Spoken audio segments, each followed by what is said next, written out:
Some of the audio featured in this podcast was recorded on Zoom or on an external microphone in my dining room. I don't understand when I fit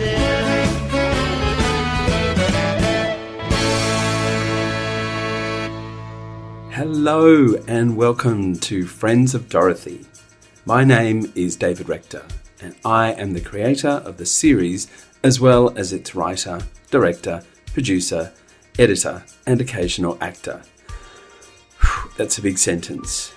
And it's been a huge experience. First off, I want to thank you, the audience, for listening to the sitcom and hopefully enjoying it and taking away lots of gifts from it. I'm back to basically wrap up the series with the ultimate behind-the-scenes special. Two, in fact.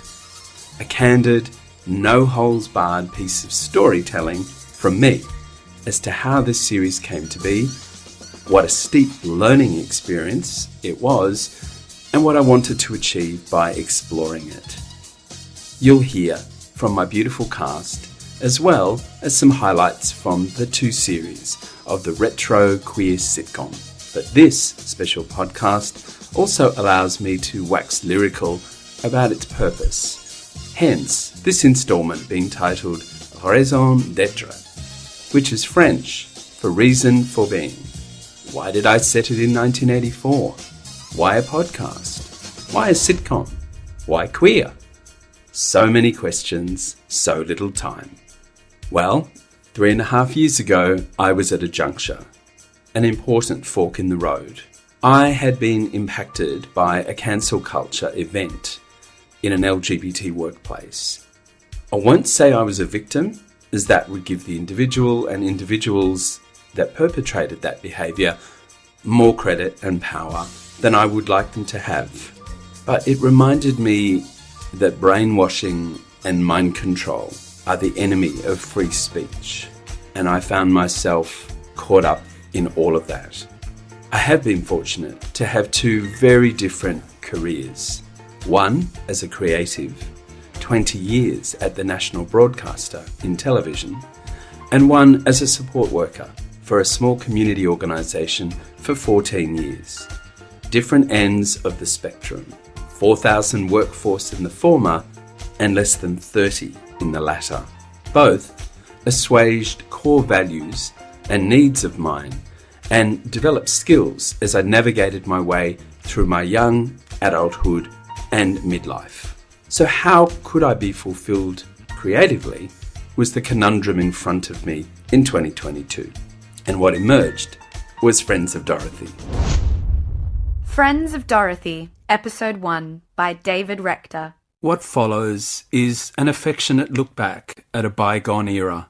I salute those who came before me for intrepidly paving the way and supporting future generations to move through the world with pride and resilience. Thank you. None of this is factual, and yet it was all too true. I had long wanted to write a construct with that title. It evoked so many memories from my early coming out years in the 1980s, when I would hear my older gay friends refer to other folks that way. Did you know so-and-so is a friend of Dorothy? Oh, he's a friend of Dorothy for sure. And that cute but necessarily coded expression stayed with me. Are you a friend of Dorothy? Dorothy who? You know, a friend of Dorothy. What? A friend of Dorothy. All of my friends are gay. Dorothy? Who? I don't know anybody by that name.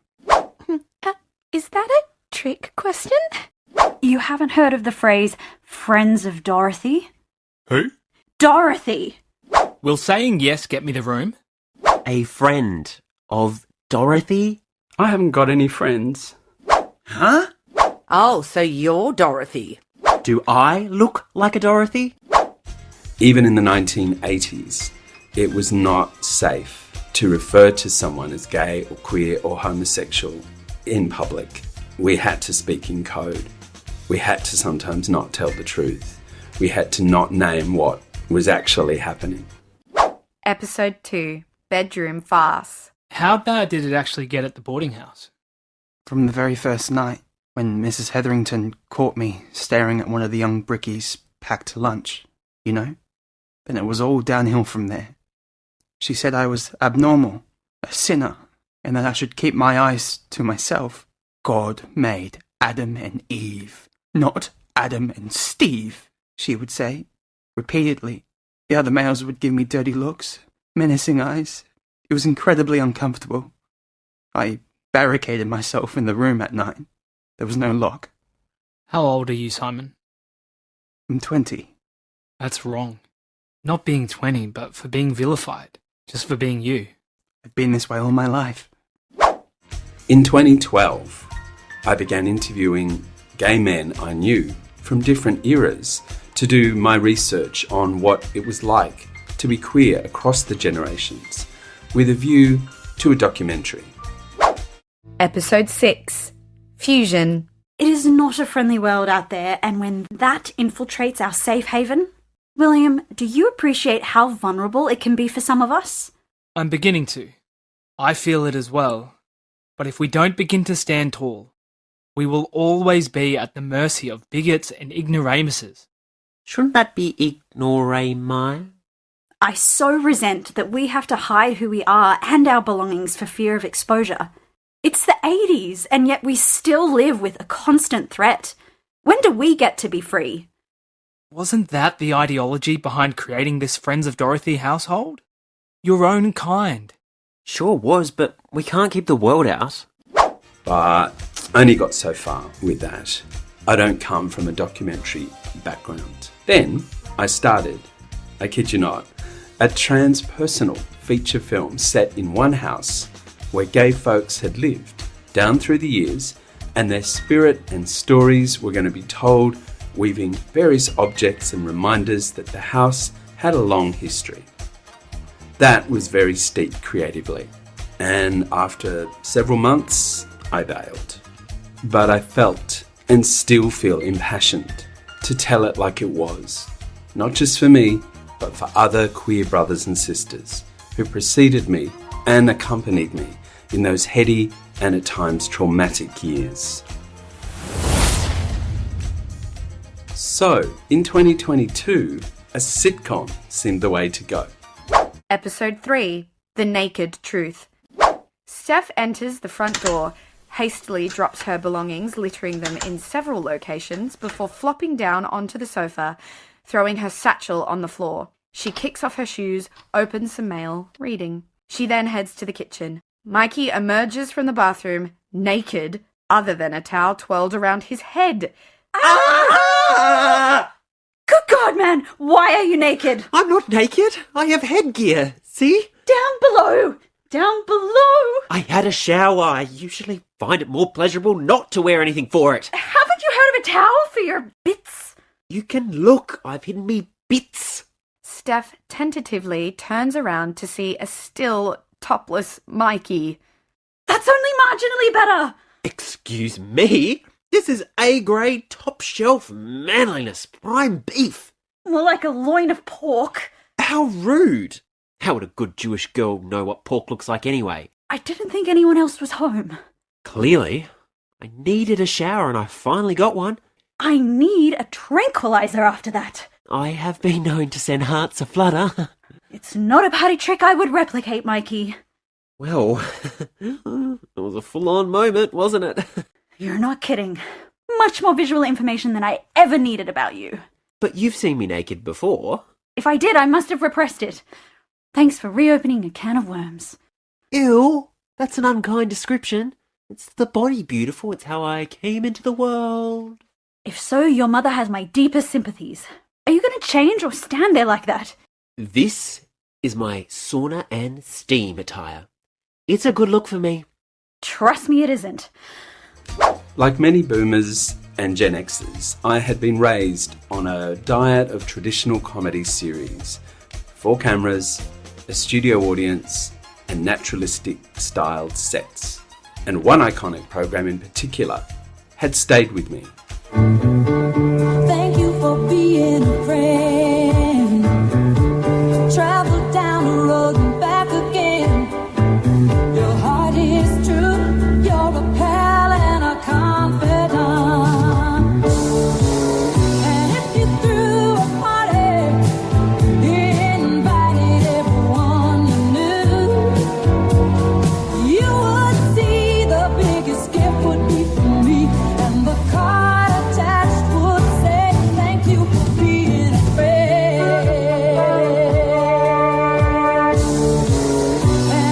threw a party. You invited everyone you knew. You would see the biggest gift would be from me, and the card attached would say, "Thank you for being a friend."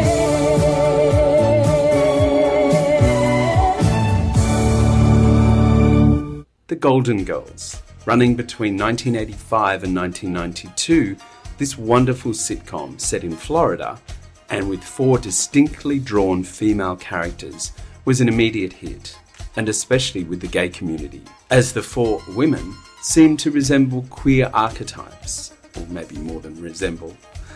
Venues would stop their dance music for half an hour every Friday night, and all the patrons would gather to watch the Golden Girls strut their stuff on a screen above the bar. It was the show that made me want to work in comedy. And I did, whilst at the ABC, for 7 years on 3 different shows. After the Beat, Good News Week, and Backburner. It was during that time I was promoted from being an assistant to the director to being the director. What a thrill. I soaked up everything I could, a whole heap of skills I had no idea I had, until I came to make Friends of Dorothy more than 20 years after my career in comedy had ended. So, whilst I did achieve my long-held goal of working in that genre, I never wrote for comedy. I didn't produce it, but did direct some very experienced actors, as well as some lesser known, in satiric programs, and also got to spend countless hours in edit suites doing what I affectionately called making something out of nothing. That was exhilarating. Walk into an edit suite with a couple of tapes and say to the editor, "This is what I'd like." And 4, 6, 8 hours later, poof, there it was, the finished product, more or less.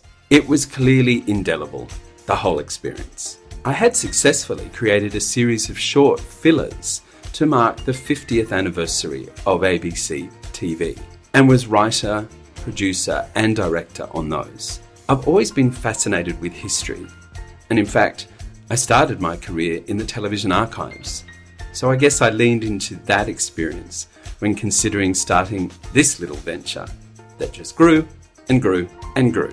I wanted to do justice to the queer experience of yesteryear, pay homage to the brave souls in the LGBTQIA+ community, and do it with fun and frivolity, as well as illustrate the sobering reality of what it was like to be gay in a world that didn't accept or tolerate us. Episode 3 The Naked Truth. So are you and Mikey okay to have both of us? Absolutely. You bring different ingredients to the household. We really didn't want to choose one over the other. No, that would be cutting our hair without a comb. Isn't it cutting your nose off to spite your face? Oh, that's too violent. Who cuts their nose off? And how? If we can make your proposal work, Simon, it would certainly be illustrative of our wish for a varied and queer-friendly living environment. Having all Friends of Dorothy is so important to Mikey and I. What's that liquid escaping from your eyes? Let's give it a go. But there'll be plenty of swings and roundabouts, you know. We haven't got room for swings or roundabouts. I really appreciate your even considering it. We are, but also making it up as we go along. Can we trial it? And in a month's time, if it isn't working, I'll move out. I promise. I just want to live in one place long enough to not get lost finding my way home. So that happens to you too. We want you to feel and be safe at home. I want that for all of us. We've all lived where we were not wanted, and it's not pleasant. Comedy, in my humble opinion, has become very safe and PC in recent years. And so, as a reaction to being cancelled by the PC police, I felt vehement about telling it as it was, not how some would insist it be said. Outrageous and queer were often synonymous. I don't condone the occasional sexist, misogynist or dim quips that I've given to my characters, and have deployed other characters to shine a light on that. Episode 4 Getting to Know You. It's the quiet ones you gotta watch. Not true. You haven't got a quiet cell in your body, and you most definitely require watching. Perfect motive for the evening. Mikey leaps at Steph, giving her a bear hug. Motif. Step back, please. You've used too much cologne. It's more like a douse than a splash. My fragrance must neutralise the urine cakes. Oh, that's lovely. Your smell has attached itself to me. You are what you wear, so now you're a brute. Oh, great. I'll have to shower again. I thought you were braiding your hair tonight or plaiting your puss. That's way over the line, mister. So, Shelley's coming over after nightfall. What, is she a vampire? You kinky les, you. After Shabbat, you Nimrod. It just doesn't feel right to have pleasure on the holiest day of the week, so we wait until the Sabbath is over. Every day is a holy day of pleasure for me. We're still getting to know one another. This is our first proper date. Don't make it too proper. Get it on. Make it racy. Strip poker. Or plat each other's. Mikey, enough. And remove yourself from my person. Those fragrance particles are still penetrating my epidermis. I need to go and scrub off that brute. Hopefully that'll be me in a few hours. Get out. It depicts a truer version of how gays and lesbians especially got on or sometimes didn't get on during those halcyon years. We were unified when we needed to be, but as Mikey and Steph's banter shows in my series, best friends can be diametrically different with their values and ways of approaching others. People might assume the queer community thinks and speaks with one voice, one truth, but that was not the case. And it remains that way in 2025. Episode 17, Cult Following. To our credit, queer women have marched alongside our male counterparts. Yep, right into the arms of chauvinist pig cops. Remember 78? I do. I was there. You weren't. I was 22. It was both the most exhilarating and terrifying night of my life. I still get occasional nightmares. I can't look a copper in the eye. On that fateful night, it was a mix of poofs and dykes who came to bail us out of jail. But the guys copped an ungracious earful for rescuing the women. I mean, I was just thankful to get the hell out of there, intact. So, another reason for me creating this show, have things changed much in 40 years? You decide. Okay, stepping down from that soapbox. Back to the birth of Friends of Dorothy. So, how does any writer commence any script? Good question, David. With a blank piece of paper. And that's what I did. Literally. Yes, old-fashioned, but I'm old. So what? Before I wrote a stitch of dialogue, or even formatted a document, I spent weeks and weeks concocting and carving out what this thing was. 2 childhood friends, now in their 20s, one gay, one lesbian, decide to share a house together. An all Friends of Dorothy household. So, all gay, but need a third renter. So they advertise for a person. And that essentially was the pilot episode. Episode 1. Could we take it in turns sitting opposite the candidates? We can then observe them from 2 angles. Oy vey. This is like theatre for you, isn't it? I plan on having some fun, yes. We're after a compatible flatmate, not a one-night stand for you. Well, it's free advertising. You can't deprive me of that. I can, and it was far from free. That ad cost $12. It was hard keeping it to 30 words, even for you, Professor. I know. And we still have to be discerning with whom we select. We want the sensible, the safe, and the solid. It sounds like we are choosing a coffee table. It is a person, and they must fit with both you and me. You and I. Yes, that will be a tall order. Lordy, we're really doing this. So we agree? No straighties? However scrumpalicious they are. Absolutely. We want our own kind. That is paramount for us. My gaydar is back from the shop. New battery, retuned and set. But you think everybody's gay. Especially the boys. I knew there'd be 2 additional queer characters, and I always intended to have a nosy neighbour, to be the wisecracking, quirky older person, an outsider, both literally, as in living next door, and figuratively, as in heterosexual, subverting 95, maybe 99% of other comedies where if there actually was a gay character, that person was the exception, not the rule, as it were, to the makeup of the concept. I named them, wrote pages fleshing out each one, where they were from, how they spoke, what they looked like, and what traits, catchphrases they had to distinguish themselves from the others. I delayed the gratification of sitting and writing dialogue by making sure the character portraits were as detailed as they could be. After all, I didn't want all 5 to sound like replicas of one type, or worse, of me. How many episodes would there be?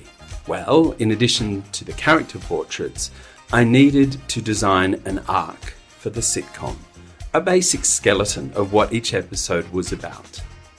Originally, it was going to be a series of 8, then it became 10, and by the end of 2024, there were 12 episodes.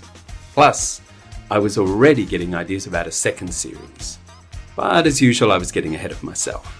Thanks to all the pre-preparation, when it came time to write, it was much easier than I had expected.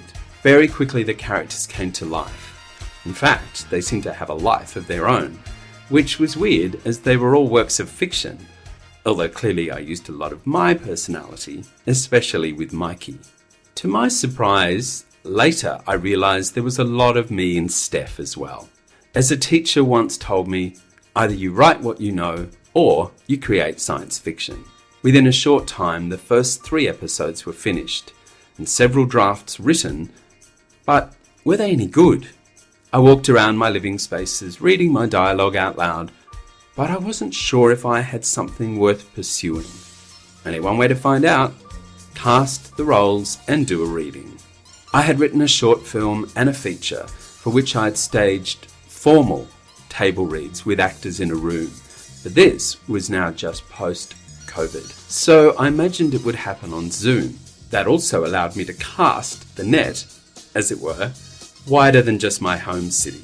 I used a casting app and wrote an ad, a submission outlining what I was after, and waited to see who would drift in. Well, some 200 clambered in. It was overwhelming. Some immediately were not a fit, but I endeavoured to answer all of them personally. Nice ethic, but really time-consuming and uncomfortable telling so many folks no. I whittled them down to shortlists and found in all of the characters, including the narrator, that I had 2 finalists. I organised one-to-one Zoom meetings, not an audition, but more just for me to get a sense of the person beyond their profile and clips of their work that they had provided on the app. I equivocated as any good Libran and impassioned writer would, but made my choices and set about arranging that first record. I decided as we were on Zoom, and I had chosen actors from different cities, that a meet and greet in cyberspace first would be an excellent start, warm things up. So, in late May 2023, my disparate cast met for half an hour, and then a week later, the first episodes were recorded. On Zoom. Yes, I know, Zoom was not designed for creating a sitcom, as I discovered the hard way. But that's what I was doing, for better or worse. Okay, and so it starts with me. Action.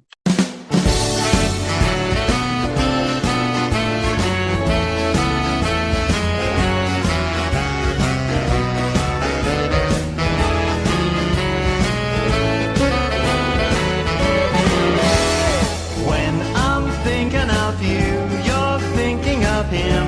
He's thinking of me. Oh, baby, I don't understand where I fit in. When I'm talking to you, you're talking to him. He's talking to me. Oh, baby, I don't understand where I fit in. Are you a friend of Dorothy? Dorothy who? You know, a friend of Dorothy. What? A friend of Dorothy? All of my friends are gay. Dorothy. I don't know anyone by that name. I thought your name was Steph. Does Dorothy live here too? You haven't heard of the phrase friends of Dorothy? Will saying yes get me the room? Oh, so you're Dorothy. Do I look like a Dorothy? I'm Mikey.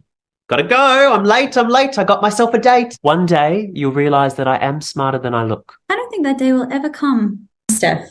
So, would you feel at home in an alternative household?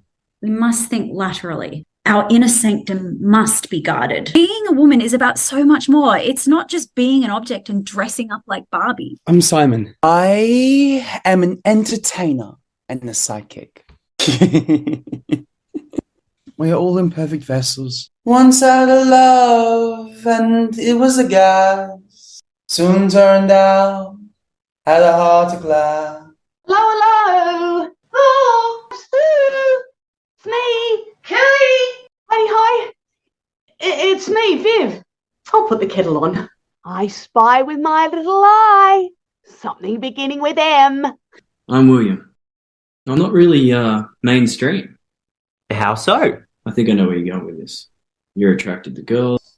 You're attracted to guys. I'm open to both. You guys really know how to put on a good show. It's like a Broadway musical. I suggest no laundry, no TV, no fans. Only essentials. No toaster, shaver, hairdryer, etc. So no blowjobs? What? Somebody had to say it. And it was apparent to me within minutes that I had miscast at least one actor, but the ones that shone did so brightly. And it felt like there was instant chemistry, especially between my leads, played by Declan Clifford and Tessa Nielsen.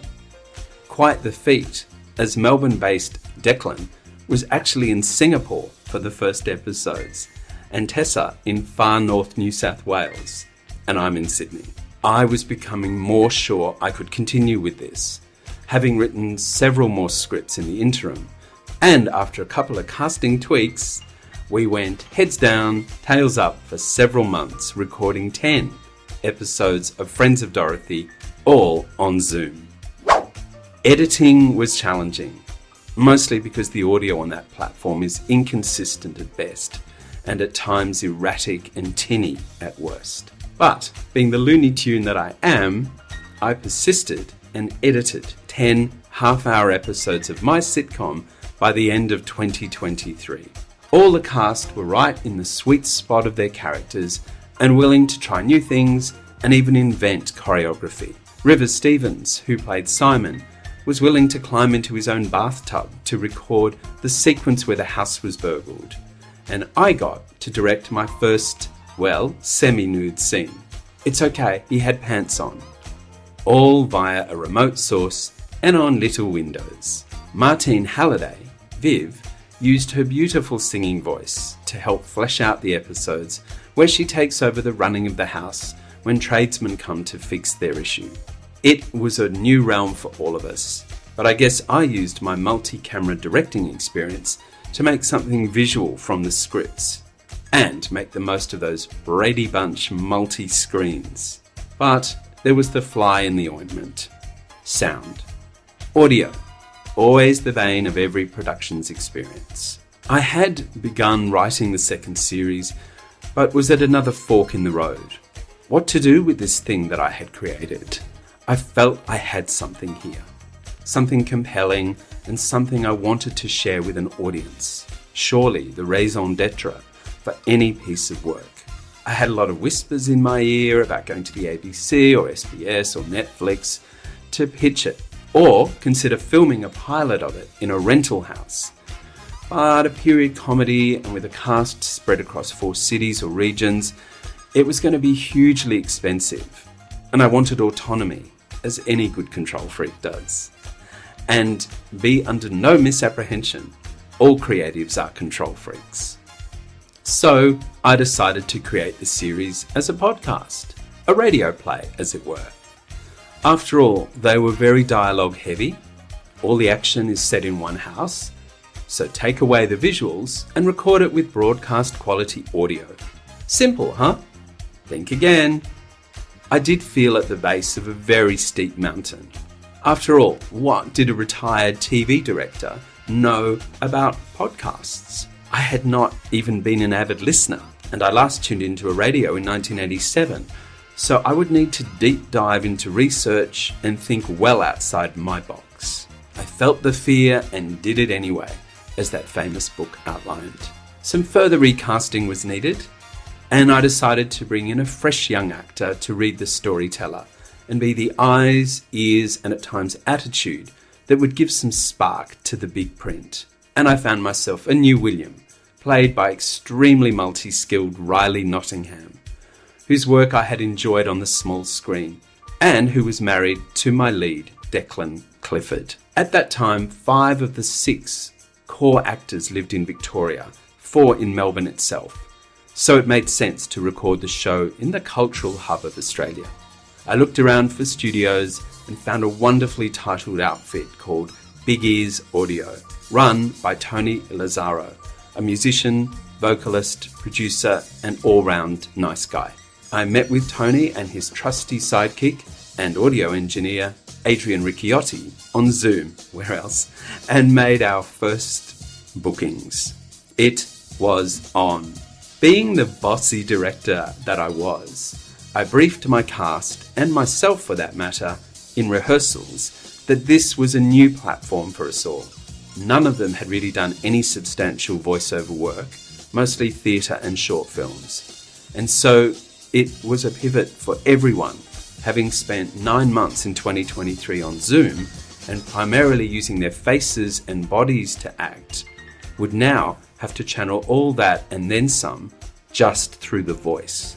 My good-looking cast could no longer rely on their blessed genes to give a performance, but everything they had, body and soul and voice, to power it through the microphone. As it was now a script reading, I absolutely required word perfect, as their eyes only had one place to be, on the page. They would be gathered around multiple mics together, but we needed to talk through what I understood, which was minimal, about the etiquette and technicalities required, which include things like not bumping into mic stands, not making extraneous noise, wearing items of apparel that might rustle, etc. 5 live microphones on at all times, a new frontier for us all. And it was the first time we were all together in one place. For some of us, we were meeting for the very first time. 2 of the cast had appeared in a short film together a year earlier, and I had made a trip to Melbourne a few months before and got to see Declan and River in theatre productions and met up with Martine, so it was gorgeous to have seen them in the flesh and to catch up. We had spent 9 months working together, but all online. So in February of 2024, we coalesced at Big Ears Studio. It was magical. There was so much energy, dynamism, and spirit. And that was even before we stepped into the recording space. Hugs, laughter, chatter. It was so gratifying to see what I, and we, had already created. The first audio recordings were great, and everyone stepped up, surprising themselves and myself, as I was unsure if the transition would be as smooth as it was. Episode 6. Fusion. The living room. 9:30 a.m. All the lights are on. The washing machine spins loudly. The hairdryer is heard from the bathroom. Viv uses an electric can opener. Simon waits by the toaster. Steph is standing in the lounge in front of a pedestal fan. A loud bang is heard. The lights go off. The fan stops. The bathroom goes quiet. Steph, Simon, and Viv look around. Your hairdryer's busted! Mikey wanders out of his bedroom, shaver in hand. This is useless. My beard is tougher than my shaver. My face murdered my appliance.